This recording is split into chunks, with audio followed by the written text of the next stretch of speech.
Dr. Aditi Nigam and you are watching my YouTube channel, The Yogastic Aditi. So welcome you all. So we are back with another video. So today we are going to learn a new asana named as Paschimottanasana. So here in this video we will learn about the correct technique, how to do it, benefits, contraindication, and of course we will know about how the name Paschimottanasana is being kept. So here we go. So before going to start the practice of Paschimottanasana, it's really important to know what is Paschimottanasana means. So as its name suggests, if we divide it into two parts, Paschim and Uttan. Paschim means the west of your body. It is the whole back side of your body which starts from your head and ends towards your heel. So complete back of your body is referred as west in this asana. Uttan means the intense stretch, the maximum stretch.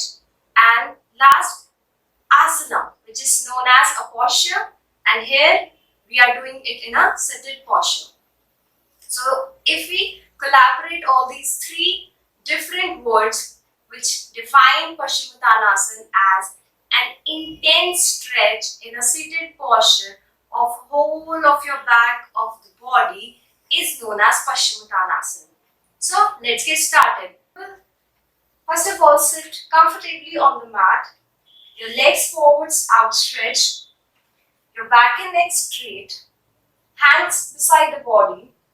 Take a deep inhale and slowly lift your hands up towards the sky.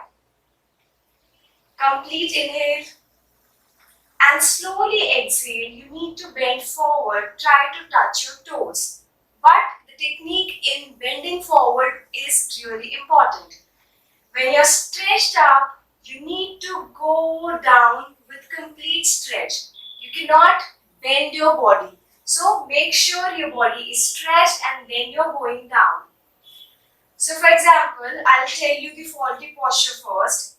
You stretch, you exhale, you round your back and then you go. But it is really difficult to reach for people if your back is round. So it will be difficult. What we have to do, we have to just elongate our back and then go down, keeping your chest forward, your gaze forward, and you will see that it will be easy for you to reach.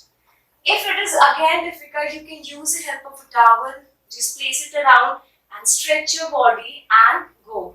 It will take time, but eventually you will get over it. Inhale, exhale, back stretch, try to stretch maximum, reach forward, your toes in, stretch, feel the stretch on the back of your leg, your hamstring should stretch. Slowly try to touch with two fingers, your toes and slowly down. Hold this position at least for 10 to 30 seconds as per your capacity. You can hold it this way and try to stretch your back, your legs and slowly stretch. While coming back also you need to stretch slowly and gently, inhaling and exhale, relax. So this was Paschimottanasana, an easy and simple technique. Just follow the rules and you will surely get success in this asana. Now here comes the most important point. What are the benefits of Paschimottanasana? It lengthens your spine, it makes your spine flexible so that any back injuries can be avoided.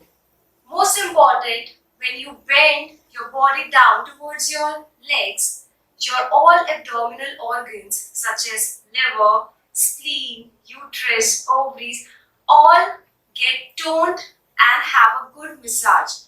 Your heart is massaged and eventually there is a good flow of blood throughout your body. It improves digestion, it improves vitality, it cures impotency. It is the best known asana after delivery. People who are into depression, they are getting a lot of stress, a lot of tension, should practice this asana, and slowly and gradually you can cure these things. If you are having sinusitis, your sinuses are blocked, so you can practice Paschimottanasana on a regular basis and you can feel the effect of this asanas very nicely and effectively. Coming into the another most important side of each and every asana is the contraindication. People who are having asthma, diarrhea, any back injury such as slip disc, spondylitis, spondylolysis should not practice. A pregnant woman and people who are having hernia. These are the major contraindications that should be followed. I hope you like this video because this is a simple technique of practicing a single asanas. Practice daily. If you have any queries regarding this asana, please drop a comment down and let me know. Or else you can directly message me on my Instagram ID. See you soon. Practice yoga, stay fit and stay healthy.